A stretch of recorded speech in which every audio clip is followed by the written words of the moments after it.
ppm sir.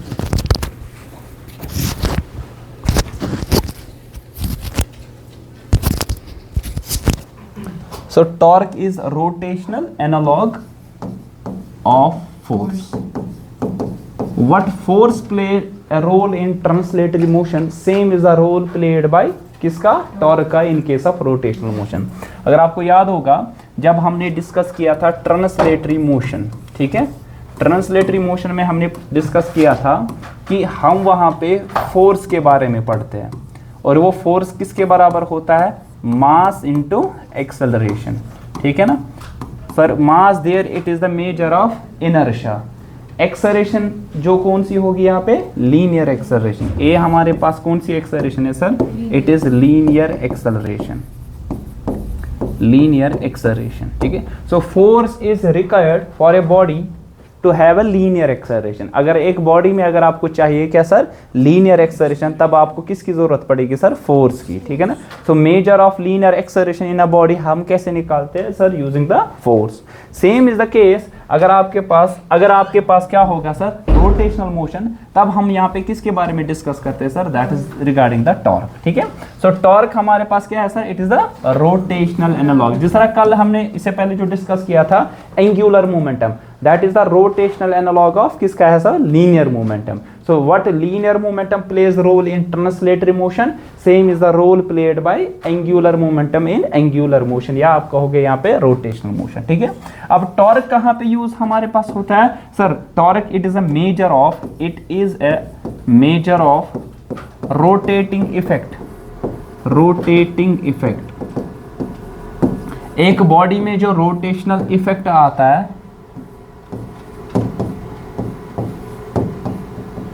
In rotational motion, एक body में जो रोटेटिंग इफेक्ट आता है उसका जो मेजर हमें देता है that is given by the torque. Just like कि अगर आपके पास ये एक बॉडी है, मैं यहाँ पे इस पे फोर्स अप्लाई कर रहा हूँ with respect to this point. देखिए यहाँ पे with respect to this point जहाँ मैंने इसको बंद किया है, यहाँ पे मैं फोर्स दे रहा हूँ. Point of application of force ये है, लेकिन with respect to this point, let's suppose this is O point, this is let's suppose P point. P point पे मैं फोर्स दे रहा हूँ, but with respect to rotating effect आ रहा है. इस रोटेटिंग इफेक्ट का जो मेजर है किसी भी बॉडी में या सिस्टम में, that is given by a quantity known as torque, ठीक है. तो मान लीजिए अगर आपके पास एक बॉडी है, मैं पार्टिकल P पे यहाँ पे फोर्स अप्लाई कर रहा हूँ F, लेकिन ये रोटेट कर रहा है with respect to point O, जिसका पोजीशन वेक्टर कितना गिवन है sir? That is R. Then we define torque as the cross product of position vector of the point of application of force. मतलब जहां पे आपने फोर्स अप्लाई किया उस point का पोजीशन वेक्टर क्या होगा विद रिस्पेक्ट टू पॉइंट जिसके हिसाब से आप कैलकुलेट क्या कर रहे हो सर? टॉर्क. मतलब जिसके हिसाब से रोटेटिंग इफेक्ट आप कैलकुलेट कर रहे हो.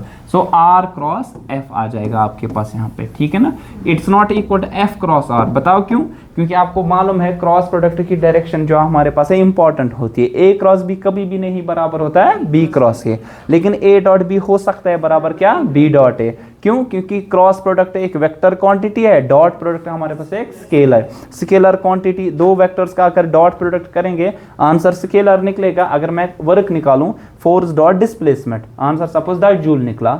अगर मैं करूं डी डॉट एफ, मतलब कि डिस्प्लेसमेंट को डॉट करूं फोर्स के साथ, आंसर तब भी क्या निकलेगा? 10 जूल, क्योंकि डायरेक्शन मैटर नहीं करते हैं. लेकिन अगर मैं आर क्रॉस एफ निकालूं, मान लीजिए 10 सपोज 10 न्यूटन मीटर निकला, लेकिन एफ क्रॉस आर करूं तो 10 नहीं निकलेगा, -10 आंसर आपके पास निकले, बिकॉज डायरेक्शन यहाँ पे बहुत ही इंपॉर्टेंट है, ठीक है. सर आपको मालूम है कि क्रॉस प्रोडक्ट किसके बराबर होता है? A cross B, A B sine theta. तो ये आएगा R F sine of angle between them into unit vector N cap. What is N cap? ये एक ऐसा ही हमने पढ़ा था वेक्टर्स में. Unit vector it is a vector which provides the direction to a vector. एक वेक्टर की जो डायरेक्शन प्रोवाइड करता है वो कौन करता है sir? That is this unit vector, ठीक है. अब ये एन कैप क्या होगा बता दीजिए? एन कैप एक यूनिट वेक्टर होगा perpendicular to the plane. It is perpendicular to plane. कौन सा प्लेन? कंटेनिंग कौन कौन सा वेक्टर होगा? आर वेक्टर एंड सर कौन सा? F vector. ये दोनों वेक्टर्स उसमें होंगे, ठीक है. देखिए ध्यान रख लीजिए यहाँ पे, मान लीजिए आपके पास यही मैंने बता दिया यहाँ पे, ये प्लेन वो है जिसमें ये दो वेक्टर्स हैं. एक आर वेक्टर है आपके पास, दूसरा एफ। मान लीजिए ये आर वेक्टर था और ये एफ वेक्टर था। देखिए अगर इन आर और एफ के दरमियान एंगल थीटा है, मान लीजिए ये वो एंगल है, दिस इज एंगल थीटा। अगर ये थीटा है तो ये एंगल भी कितना होगा सर, थीटा। कॉरस्पॉन्डिंग एंगल्स पढ़ा होगा ना आपने, ठीक है ना। तो ये थीटा है, ये थीटा है, ठीक है। तो आर और एफ के दरमियान कितना एंगल है, थीटा। मैं यहाँ पे बनाऊंगा ये एंगल कितना है सर, थीटा। अब मैंने क्या बोला, मैंने ये बोला कि जो आपके पास आ जाएगा, आपके पास जो आर क्रॉस एफ आ जाएगा ना, ये एक वेक्टर होगा। हमने पढ़ा था इसकी डायरेक्शन, कैसे डायरेक्शन निकालते हैं sir, direction provided by right hand thumb rule, by right hand thumb rule. आ जाओ आ जाओ।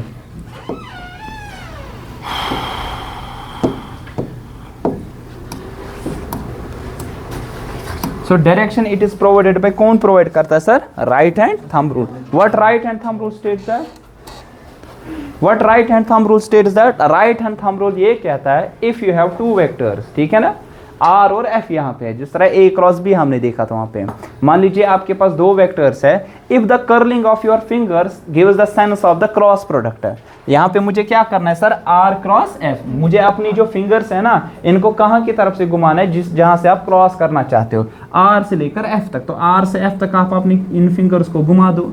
Then the direction in which this thumb point, अब वो डायरेक्शन जहां पे ये पॉइंट करेगा, कौन सा, थंब करेगा, that will provide the direction of the cross product of two vectors. जिस तरह यहाँ पे आर क्रॉस एफ मुझे करना है, तो आर क्रॉस एफ कहां से आ जाएगा, थंब कहां की तरफ करेगा, inwards, perpendicular the plane but it will be inwards. मैंने बोला कि जो टॉर्क का जो डायरेक्शन होगी वो कौन प्रोवाइड करता है, यूनिट वेक्टर। ये यूनिट वेक्टर हमेशा परपेंडिकुलर होगा। अब मसला ये है, क्या ये unit vector perpendicular to the plane outwards होगा या क्या होगा सर, इनवर्ड्स। उसके लिए मुझे क्या चाहिए, राइट हैंड थंब रूल। और राइट हैंड थंब रूल बोलता है आप अपने राइट हैंड को स्ट्रेच कर दो, अगर कर्लिंग ऑफ फिंगर्स देता है sense of cross product, R से एफ तक घुमाना है, तब जो थंब जहां पे पॉइंट करेगा उसी डायरेक्शन में आपके पास इस यूनिट वेक्टर और इसी टॉर्क की डायरेक्शन होगी। तो इस हिसाब से हमारे पास क्या डायरेक्शन आने वाली है, इट विल बी इनवर्ड्स, होगा ना।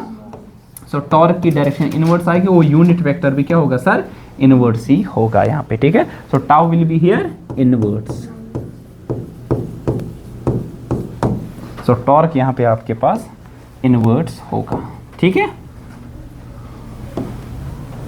बात आई समझ, क्लियर। चलिए, सो मैं इसको ऐसे भी लिख सकता हूं, ध्यान रख लीजिए, मैं इसको ऐसे भी लिख सकता हूं, जो टॉर्क का मैग्नीट्यूड है किसके बराबर आने वाला है, टॉर्क का जो मैग्नीट्यूड है वो किसके बराबर आ जाएगा, are F sine of theta.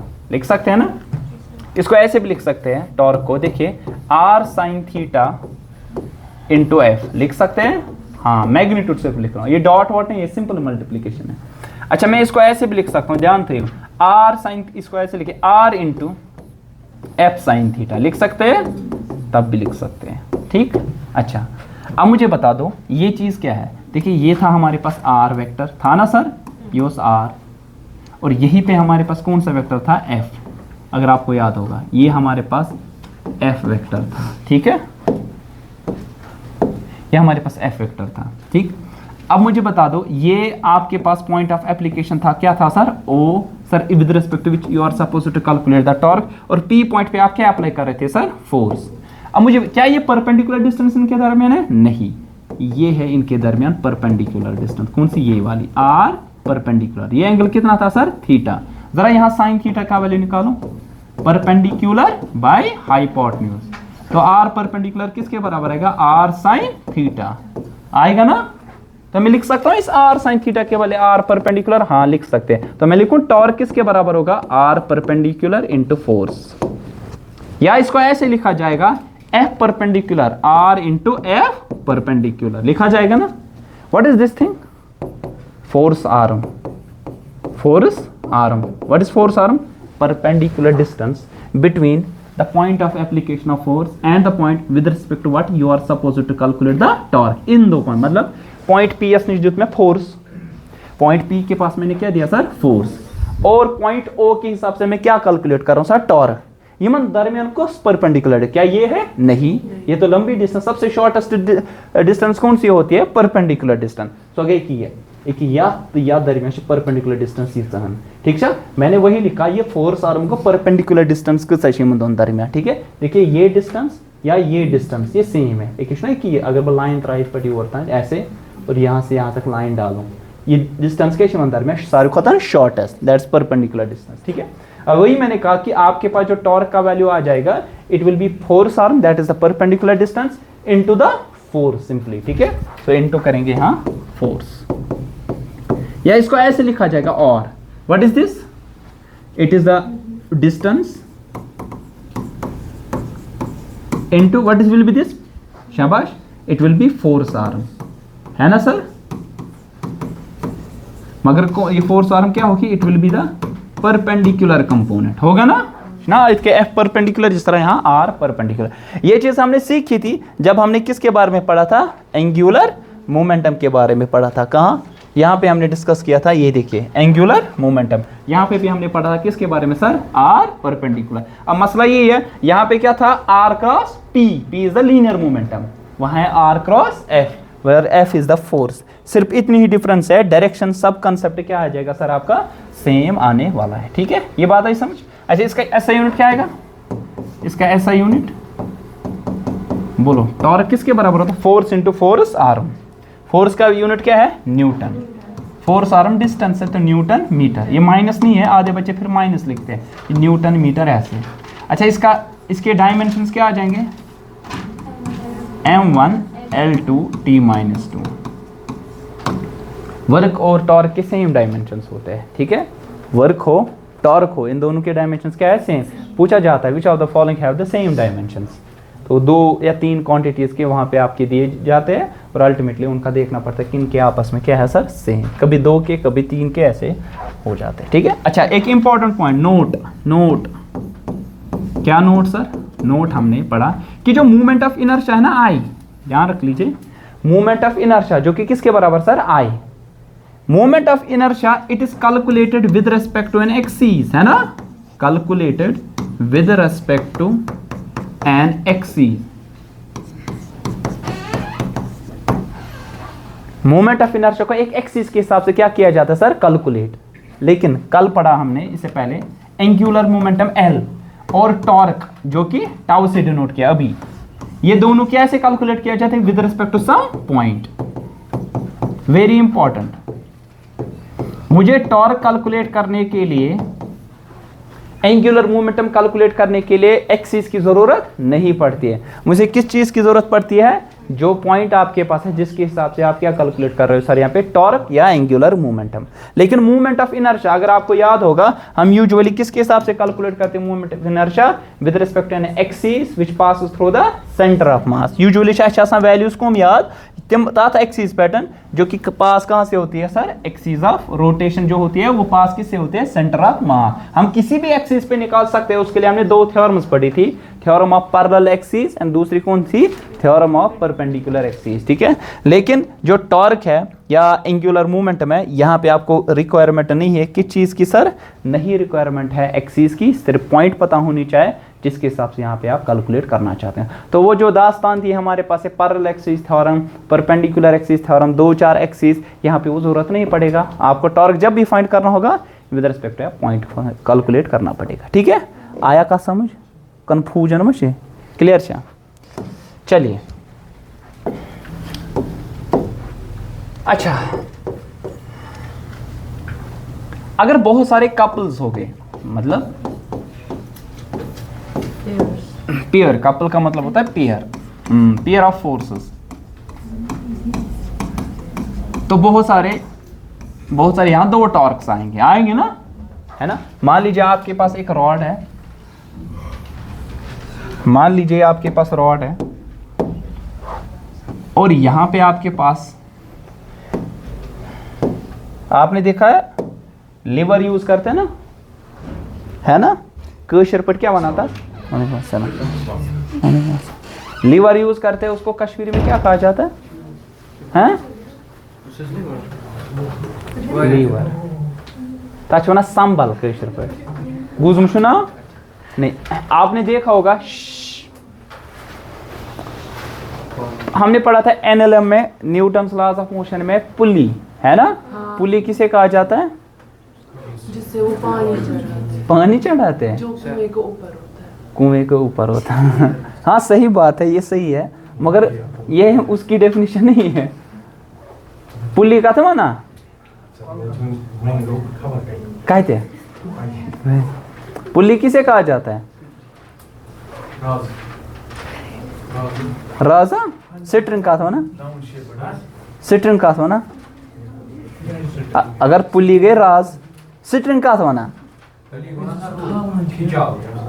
खिंचाव फोर्स का था ना, सुना खिंचाव को। अरे देखो हमने पढ़ा वनाश में क्या तरह में वो क्या था साच कोना चट मज वन तिस कत बराबर वन स यार कर बाला चुक लगा। पुली हमारे पास एक ऐसा अरेंजमेंट है जिसमें हम लेस एफर्ट देते हैं to lift the heavy load. यह करा अगर बह वन तुम क्रीलिस मज गना आब बाल्टिंग खाल वन जान अगर सोदी वसक या राज लगा गंडक तथ आब बाल्टिंग खस मगर स्ट्रेट खालान अत लग वारिया फोर्स पत क्या स करान क लगान अरेंजमेंट अख व्हील उस लगा तथ हेर किन क्या करान राज गंडा गंड ऐ राज अक तरफ च लमान बे तरफ आब खसान मगर यह ओतान जहाक ना फोर्स सपोज 1000 न्यूटन वन पे 1000 न्यूटन दिन क्या पे 200 न्यूटन 300 न्यूटन दिन तो आपने कम एफर्ट दिया लेकिन लिफ्ट किया एक हेवी लोड को, है कि नहीं। यही है प्रिंसिपल आपने देखा होगा लिक्विड्स में भी, पास्कल्स लॉ वहाँ यूज होता है, वहाँ पे भी हम क्या देते हैं सर, वहाँ पे लेस एफर्ट से हेवी लोड्स को क्या करते हैं, लिफ्ट करते हैं। ठीक है, तजन यूज बायोमोट फोर्स। आपने देखा वो हाइड्रोलिक वाले जो आती है पार्किंग आज है ना, लाल चौक ना हाइड्रोलिक पार्किंग, वो उसी प्रिंसिपल पे बेस्ड है। कित बज गाड़ी तम हेवी उनको लिफ्ट किया जाता है उसी प्रिंसिपल पे। अब छोड़ो, अब यहाँ पे क्या कहानी है देखिए, ध्यान रख लीजिए। लीवर संभल, अगर बड़ा सा पत्थर होगा सह अक जाय पे जाए हिलावन, यह दबस मज फंसोमुत, डिप्रेशन इत कटा, यहाँ बड़ा सा पत्थर है इसको उठाना है, थो ध्यान यप पे तुम अत सी धक् दिवान, यह खस न मुश्किल, चढ़ सकता है लेकिन फोर्स आपको बहुत ज्यादा देना है। 2-3 नफर यूज करें, अगर खोर वो तल तेल गि छकलत सह तथी गि ना, तो क्या किया जाता है, अगर तुम वुचमुत मजूर मजूर पे बिचर तम क्या करान, तम बोल्ड अख आयरन रॉड या कश्मीरी में कहते हैं संबल आना। ठीक है, हाँ आ जाओ आ जाओ आ जाओ।